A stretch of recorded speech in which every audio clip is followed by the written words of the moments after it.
ಸಮವಸ್ತ್ರ ವಿವಾದ ವಿಚಾರಕ್ಕೆ ಸಂಬಂಧಿಸಿದಂತೆ ಹೈಕೋರ್ಟ್ ತೀರ್ಪು ಇರುವ ಕಾರಣ ತುಮಕೂರು ನಗರದಲ್ಲಿ ಪೊಲೀಸ್ ಬಿಗು ಬಂದೋಬಸ್ತ್ ಏರ್ಪಡಿಸಲಾಗಿತ್ತು. ನಗರದಲ್ಲಿ ಯಾವುದೇ ಅಹಿತಕರ ಘಟನೆಗಳು ನಡೆಯಬಾರದು ಎಂಬ ನಿಟ್ಟಿನಲ್ಲಿ ತುಮಕೂರು ಜಿಲ್ಲಾಡಳಿತದ ವತಿಯಿಂದ ತುಮಕೂರು ನಗರದ ಸೂಕ್ಷ್ಮ ಪ್ರದೇಶಗಳಲ್ಲಿ ಪೊಲೀಸ್ ಬಂದೋಬಸ್ತ್ ಆಯೋಜಿಸಿದೆ. ಕುಂದಾಪುರ ಕಾಲೇಜೊಂದರಲ್ಲಿ ಆರಂಭವಾದ ಹಿಜಾಬ್ ವಿರೋಧಿ ಹೋರಾಟ ರಾಜ್ಯಾದ್ಯಂತ ಸದ್ದು ಮಾಡಿತ್ತು.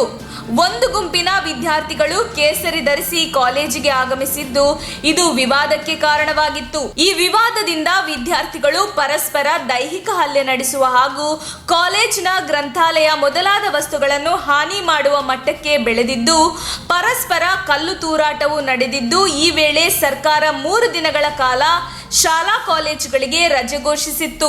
ವಿದ್ಯೆ ನೀಡುತ್ತಿರುವ ಜ್ಞಾನದೇಗುಲದಲ್ಲಿ ಬೀದಿ ರಾಜಕೀಯ ನುಸುಳಿ ಇದೀಗ ಮುಂದಿನ ಜವಾಬ್ದಾರಿಯುತ ಪ್ರಜೆಗಳು ಧರ್ಮದ ಹೆಸರಿನಲ್ಲಿ ಹೊಡೆದಾಡುತ್ತಿರುವುದು ಅತ್ಯಂತ ಹೀನಾಯ ಸ್ಥಿತಿಯಾಗಿದೆ ಎನ್ನುವ ಮಾತುಗಳು ಕೇಳಿಬಂದಿದೆ.